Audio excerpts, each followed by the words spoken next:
The All-Star game is history, and so we turn our attention to the second half of the season and what the Minnesota Wild should have for some goals as the second half gets underway. We'll talk about that as well as some other news and notes on today's episode of Locked On Wilds. We're your team every day. You're Locked On Wild, your daily podcast on the Minnesota Wild. Part of the Locked On Podcast Network, your team every day. Hey, this is Brandon Duham, and this is Locked On Wild. Welcome back to another episode of Locked On Wild. We are your team every day. Thank you, as always, for making Locked On Wild your first listen each and every day. Make sure you subscribe on YouTube and your favorite podcast platforms so you don't miss out on any new episodes throughout the week. On today's episode of Locked On Wild, we set up second half goals for the Minnesota Wild with the All-Star break in the rearview mirror and a tough February schedule coming up. It just never ends. My name is Seth Topal, your daily Minnesota Wild insider, and today's episode is brought to you by Sleeper. You can download the Sleeper app and use promo code LOCKEDONNHL to get up to a $100 match on your first deposit. Terms and conditions apply. See Sleeper's terms of use for details. Joined today by Alex Micheletti for our usual Micheletti Monday. And no, we were not in Turks and Caicos. We were not in Toronto. I just spent the week kicking back on the couch and trying to recharge my batteries for what is going to be a slog to the finish. Alex, did you have a chance to watch much of the All-Star game festivities? I know you were moving over the weekend. Yeah. Did you have a chance to watch much of the festivities otherwise? Yeah, I was able to watch the game, the actual All-Star game. So that was, that was giving me some entertainment while I was finishing up the final touches of the move. So yeah, it was interesting for sure. You could tell some of the guys were motivated to try to get that million, not the full million, but a piece of their part of the million. So yeah, that was kind of entertaining. I really seeing McDavid's team when it was McDavid, Draisaitl, and Pasternak all together on the ice. That was just crazy. But and of course the Toronto guys end up winning it all, and it's the first a lot of shots from people saying, "Oh, it's the first time they've actually won something." So, or maybe the only thing that they'll win. So, and then of course Austin Matthews getting the MVP with it being in Toronto. So it was entertaining for pro sports with the All-Star games. They've kind of really gotten pretty bad, but I enjoy 3-on-3 hockey no matter what it is. I was running some errands yesterday and had the radio on, and they were actually talking a little bit about the Pro Bowl. And at one point they tried to explain all the differences in this year's Pro Bowl, and I was like, part of it's flag football too, and then they were playing Madden. Contracts should not be determined for or bonuses or whatever for All-Star games anymore. It just there's nothing like special about it anymore. Yeah, and I don't think there is a perfect formula out there for All-Star games. Major League Baseball, I think, got it closest when they had the stipulation that whichever league won the All-Star game, they got to host the World Series. Like, they got home field in the World Series. So for the couple of years that was a thing, teams were like, okay, we should probably take this seriously. But then they went away from it, and yeah, I don't know. So I didn't watch. I was told that the skills competition was pretty good. The draft picking the teams was almost unwatchable for the levels of cringe that it had, and so I'm not surprised. But I took the full week because just it started today with morning skate in the news that Pat Maroon was put on injured reserve. And so, I was giving myself like the full week before we dove back into this, and we didn't Surprise! we didn't even Another get injury. full practice in. Pat Maroon is on injured reserve, which means that he's going to miss 3 games at least. Jake Lucchini back up. No Jesper Wallstedt, which means that Marc-Andre Fleury is likely going to be ready to return. And so I thought, let's take an opportunity to look at some of the things that the team should consider. And on that note, with the injuries, I think Jesse Pierce said it best for the Bar Down Beauties podcast. This team should just be what it is and not try to be something that they're not. It's a team this year that, if anything, has been remarkably inconsistent. And so I just, first and foremost, like, I understand that there is going to be a push to try to get to the playoffs, but like, the writing just continues to be on the wall for this team, that it's not working this year, and that you're only going to potentially get more players hurt, I think, if you try to go full bore into a playoff spot that you're probably just not going to be able to get anyway. Yeah, we take a look at the standings. There's no chance at getting one of the top 3 spots. So, and there's literally 3 or 4 teams above them, that are in that race too for that last wild card spot. It's just I don't I don't see how they can overcome that. No. I'm right there with you.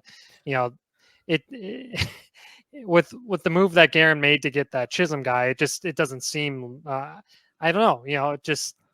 Some interesting moves.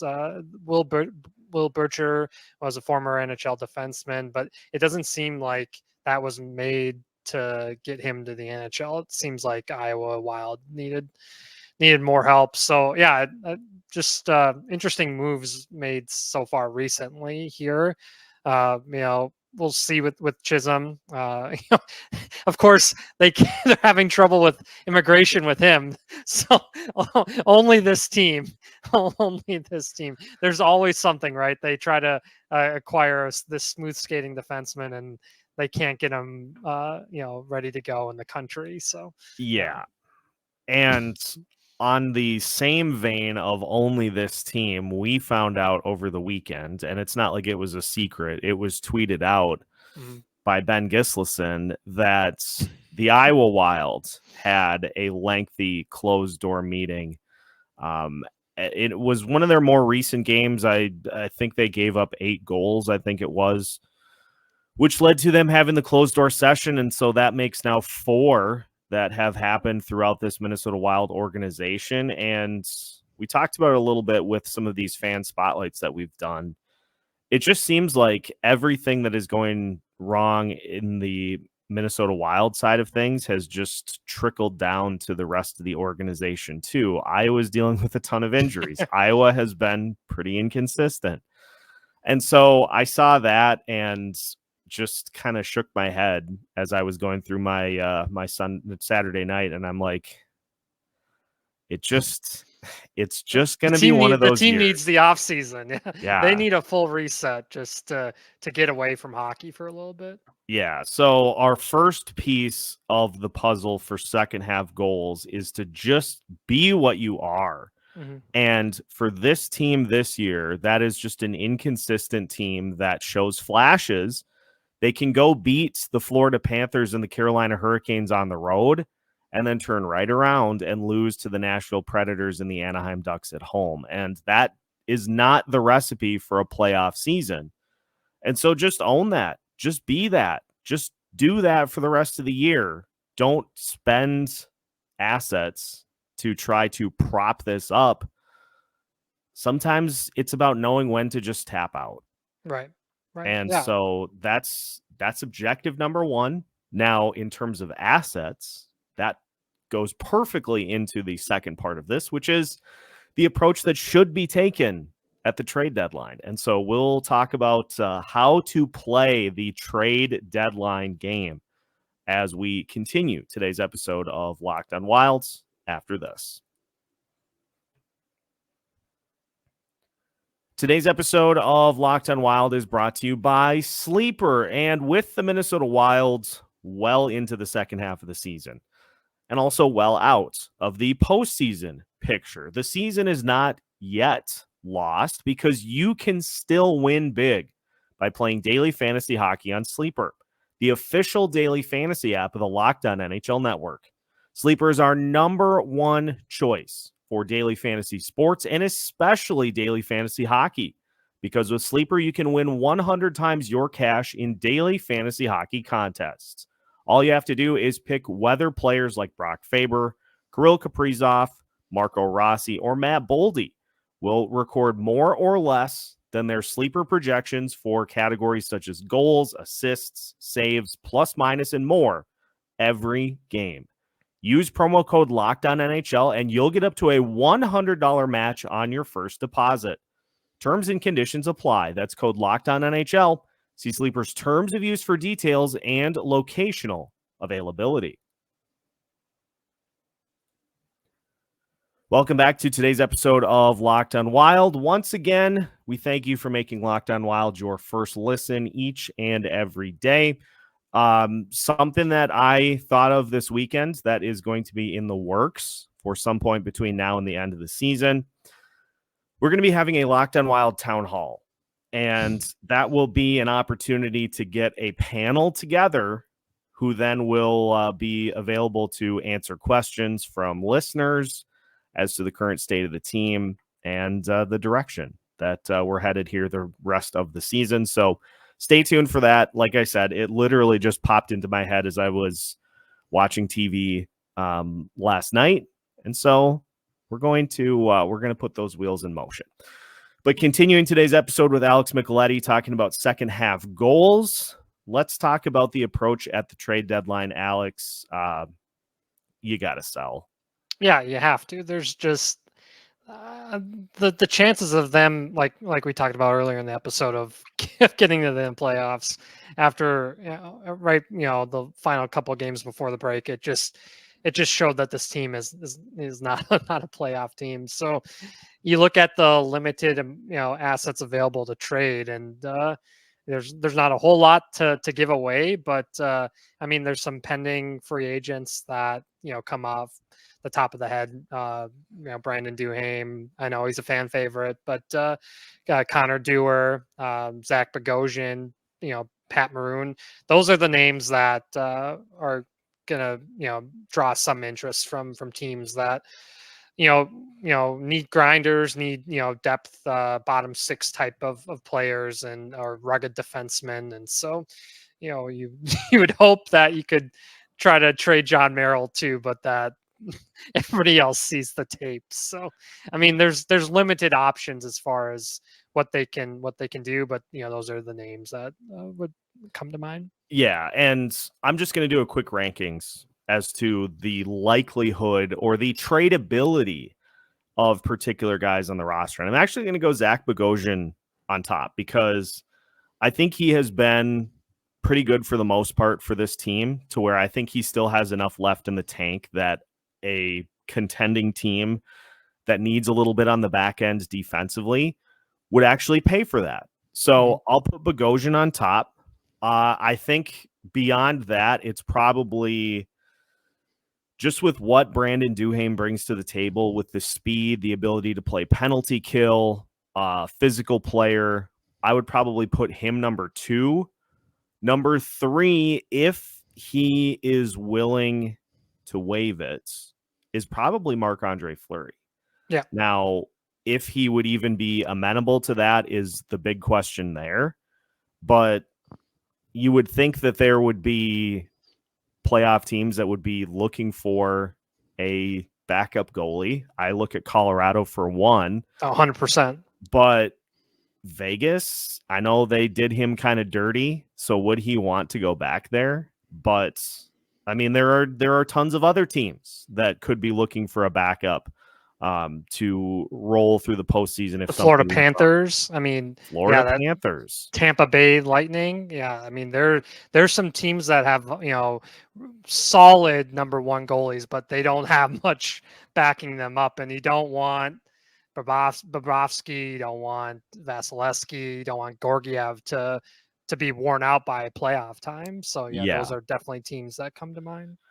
Beyond that, I mean, Pat Maroon is another one, but here's my kind of worry in that regard is because there was steam on Maroon from the Edmonton Oilers, and that seemed to be really the only team that was kicking the tires, but then they went and signed Corey Perry. Right. And so is there going to be any other teams that, and there's a lot that could happen over the next month before the trade deadline, but the kind of the overarching point here is that the hope is that these guys kind of showcase what they've got between now and the deadline to where you maybe get some teams that say, well, geez, he's playing at a good level over the last 3-4 weeks to where we're comfortable giving up something for a rental. And so those are the guys that you should be looking to move off the roster. The other guys with the movement clauses, you ultimately they control their fate. And are they going to want to waive is the big question. I know some of them have, no trade lists to where it's not completely impossible to make moves, but the other point is Bill Guerin even going to get to the point where he looks at moving those guys? Well, you look at Alex Goligoski, he's turned down chances multiple times now. It just from reading that, it seems like he's just ready to play out the season and hang him up. If he really wanted a chance at a cup, he would have waived it. There was interest in him, and it just seems like that ship has sailed with trading him. So I don't know about those other guys. They just signed their extensions. So they why would they move? Why would they agree if they just they know where they're going to be for the next 3 or 4 years, and some of them have young families already, or in Hartman's case just got married, and there's just no way that that those guys are going to want to waive something that they just agreed to. Yeah, like, you gave it to me, why should I waive it? Right.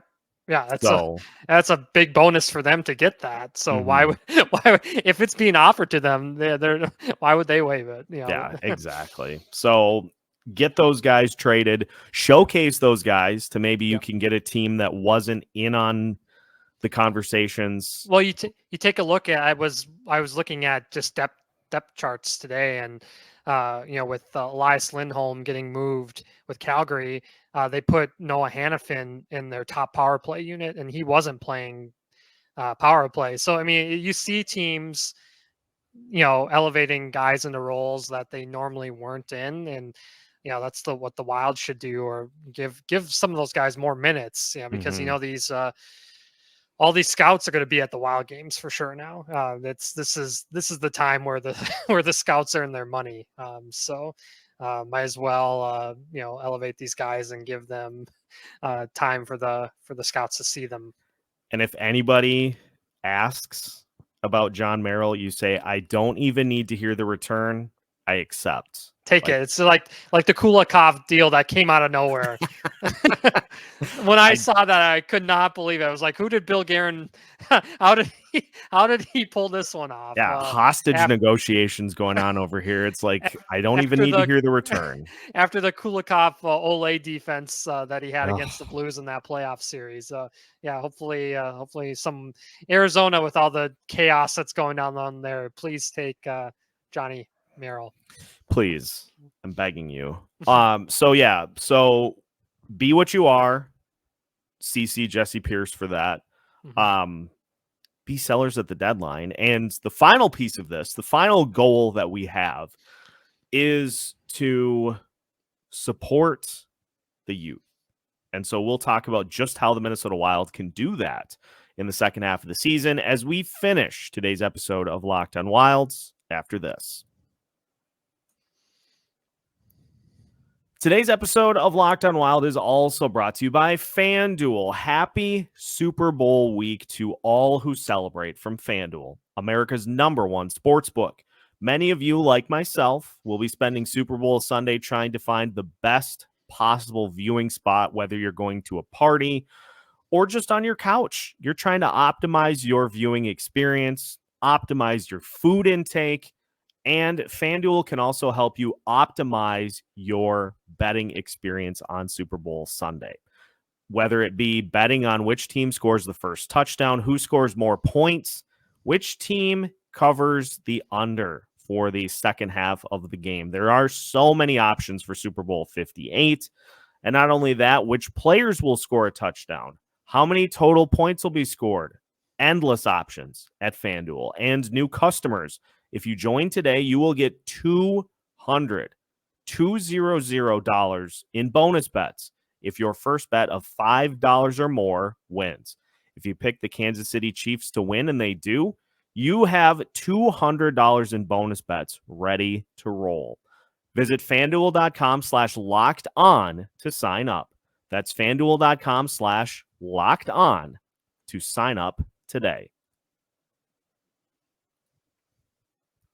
Final segment of today's episode of Locked on Wild. Once again, we thank you for making Locked on Wild your first listen each and every day. We've got a bonus episode coming up for you later today, as we've got another fan spotlight that will be dropping later this afternoon. Mike joining us to hop into the GM's chair. So you can tune in for that coming later this afternoon as we continue our Locked on Wild fan spotlights. Alex, the final piece of the puzzle here for the Minnesota Wild for the second half of the season is to support the youth. And the Wild have two players in Calder Trophy contention, Brock Faber, Rossi. It'd be really great if both of those guys were finalists at minimum, but the only way in which they are going to be able to do that is if they continue to be spotlight pieces of this team, a la make sure that they are getting requisite opportunities on, I don't know, the power play, and just top 6 opportunities in Rossi's case, and just continue to see what they're able to handle as the season unfolds. Yeah, it was huge for Brock Faber getting Rookie of the Month. That was for January. That was just awesome to see. And that, all the writers that vote on the Calder, they see that, and so that's a part of his resume, and hopefully he can try to repeat that for February. That'd be awesome to go back-to-back months. With Connor Bedard still not ready to go. This is a prime opportunity for Brock, and Marco's been playing great hockey too. So it'll be interesting month for this February, just with how hard the schedule is. But this is when your team isn't going to make the playoffs, this is where you allow the the young guys, like you mentioned, the youth, to get a chance, because they will be fighting for roster spots next season. There's gonna be more spots open on the fourth line. It's probably going to be a brand new fourth line. So some of these guys too in Iowa that might be going through tough times down there in Iowa, but they're on display. They're being watched by Bill Guerin too, and that coaching staff down there, trying to prepare them for to try to make it into the league next season. So yeah, it's a pivotal time for the organization too. They're it's going to be one of those years where they don't make the playoffs. It's going to be, or most likely not going to make the playoffs. So it's going to be definitely a big change here soon. So yeah, we'll see. Support the youth, support the Calder hopefuls. Yeah, and just I would like to see maybe a little bit of a change to that second power play unit, because I know just with who you have on it, I know it's kind of tough to work Rossi into that opportunity, but like he should still be on that top line with Kirill and Zuccarello the rest of the season. He's looked great with those guys. Yeah, he doesn't look out of place. Yeah, he fits right in, and so just continue to give him those opportunities. I know we're not going to have to worry about it as much because Jared Spurgeon's out the rest of the season, but Right. continue to give Brock Faber the opportunity to run that top power play. And, the other part of this, we can consider him youth because he's only 24, I think, but let's see what Declan Chisholm has once he gets here and is able to start getting to work with this team. Plant him on that third pairing and just let him get a full evaluation for what he can bring to the table. Like there just are so many kind of Well, I don't think Winnipeg wanted to give him up, but no, they did not. They decided to keep Logan Stanley over Chisholm. So, it would be really nice one of these days to have a Minnesota team get a guy off waivers that another team didn't want to get rid of and then becomes a star. That'd be nice to see with Chisholm. He's only had a handful of games in the NHL level. A couple like during the bubble, and the bubble was just not real hockey, I don't think. Just because no fans and just very quiet. He's dominated the AHL level. He's a power play guy. So, let's see what he can do with an extended run. There's no pressure on him really, because they aren't fully in the playoff race. So there's really nothing to lose. And if he's not great, you can put him right back on waivers. So it's it doesn't really hurt them to have him on the team right now. And I think they would rather give him a chance than have Alex Goligoski play right now. Yeah. And if that means bringing a guy like that in and just taking a chance and seeing what he's capable of, as opposed to spending draft picks or prospects to go get somebody, if that is what happens to prevent this team from like buying, then we have Declan Chisholm to thank for that. That he ended up forcing the Wild's hand, because I don't think that was anything that was anticipated. No. And so other teams wanted Chisholm, but the Wild were so they're in the 27th, and so out of the 30 or so teams, 32. So it kind of worked in the Wild's favor for once. Give him and Daemon Hunt that third pairing and just see what they've got. Like those guys know, like Goligoski and Merrill know that as this team continues to slide further out of contention, that it's all about trying to see what is coming up next. Yeah, they were in that spot at one point in their careers, and the reason why they're still in the league is they are respected veterans, and they know it's a business at the end of the day. It's a kid's game, but it's business. When it comes down to everything, and so they they have to go with with what the organization his plan is, and they're getting paid handsomely either way. If they have to sit in the press box, I don't think they mind when they see the paycheck come. No, not at all. And let's say if Bogosian doesn't get traded, then just let him run that room with those young defensemen and show them the ropes. I'll continue to give props for that, because I think that's a piece of the puzzle that just doesn't get reported a ton. But when you have a player like Daemon Hunt who goes out of his way to talk about it, tells you it had an impact. Yeah, it's a big deal. It's with this organization, we know in the past that there was different factions of the vets and the young guys, and they didn't really interact, get along. It's good that some of the old leadership is out of there. Get some fresh leadership in there, and it seems like the locker room is trying its best to stick together, even though there's been a lot of L's this season. Yeah, a lot of turmoil. Let's not have any more closed door meetings. Please, no, we don't need a fifth. Four is good, and if there's a fifth, then I mean. What is that going to do? Yeah, what does that accomplish? It's nothing for a non-playoff team. Why are you doing another closed door meeting? Just a mess.